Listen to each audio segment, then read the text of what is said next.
सम्राट अशोक के रूप में। ये मगध की धरती कल हमारे पूर्वज गुरु महान वीर शिरोमणि चौड़ामल जी महाराज की भी जयंती थी। हमारे रगों में उन्हीं की खून है, तो हमने युद्ध को भी स्वीकारा है और बुद्ध को भी स्वीकारा है।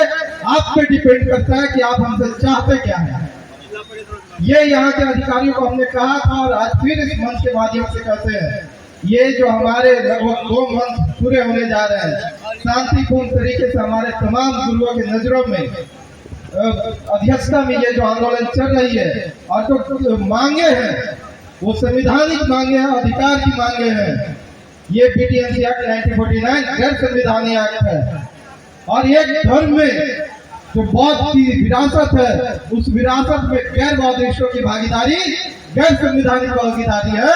ये मांगे जो है गलत नहीं है और ये अगर सरकार, हमने कहा था और लगातार अधिकारियों से जब भी वार्ता हुई, प्रेस कॉन्फ्रेंस के माध्यम से सरकार को ये बताने का और चेताने का काम भी किया कि ये बौद्धों की विरासत जो है आप शांतिपूर्ण तरीके से हमारी मांगों को मानो, अन्यथा ये भीम आर्मी के लोग संघर्ष के लिए जाने जाते हैं। कहीं अगर ये सड़क पे संघर्ष करने को उतर गए तो सड़क को संसद बना लेंगे, फिर आपके इन नौजवानों को सवालों का जवाब देते नहीं बनेगा। आप इस प्रदेश से नहीं, देश से भी बाहर निकाले जाएंगे। हमने ये भी कहा और फिर से आज कह रहे हैं कि इस आंदोलन की जो नींव है ये फिर से बिहार की धरती में डाली गई है। ये बिहार की धरती क्रांतियों की धरती रही है। आप याद करें तो इतिहास में यह बिहार की कि जब सम्राट अशोक ने पूरे दुनिया पे राज किया तो केंद्र था ये मगध का धरती, यहाँ से उन्होंने पूरे दुनिया पे शासन किया। जब ज्ञान की क्रांति आई तो तथागत गौतम बुद्ध को ज्ञान की प्राप्ति इस गया की धरती पे हुई। जब दुनिया ने भारत को विश्व गुरु के रूप में देखा तो ये बिहार की धरती थी जहाँ पे पूरे दुनिया से लोग यहाँ पे शिक्षा ग्रहण करने आते थे। ये नालंदा विश्वविद्यालय और विक्रमशिला विश्वविद्यालय, ये वही धरती है जब गांधी ने स्वतंत्रता की लड़ाई को लड़ने के लिए कदम बढ़ाए तो यह बिहार की धरती चंपारण से शुरुआत की।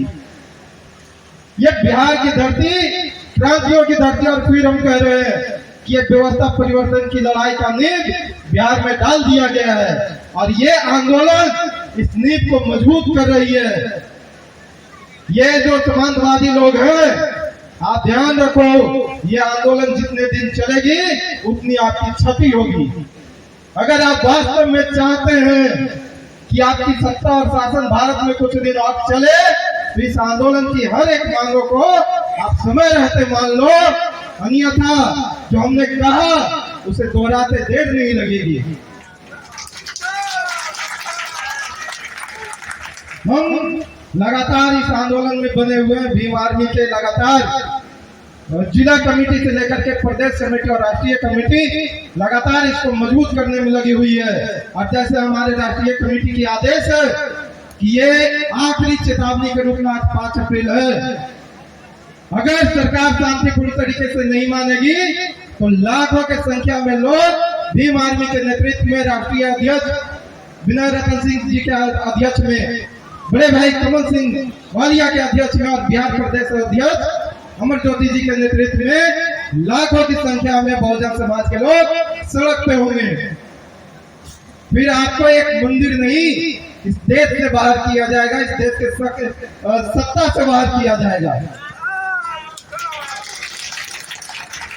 समय का अभाव है, हम लगातार आपसे बने रहेंगे, लेकिन हमारे नेता बहुत दूर से चल करके आए हैं। बाकी के समय मैं चाहता हूं कि मैं भी और आप सब भी हमारे नेता को सुने। बाकी का समय अपने नेता को देते हुए मैं अपने वाणी को यहाँ विराम करता हूं। आप सभी को एक बार क्रांतिकारी जय भीम, जय जय जय जय जय भीम, जय जय जय जय जय भीम। भगवान बुद्ध की करना हो, भगवान बुद्ध की करना हो। जय भीम। बहुत बहुत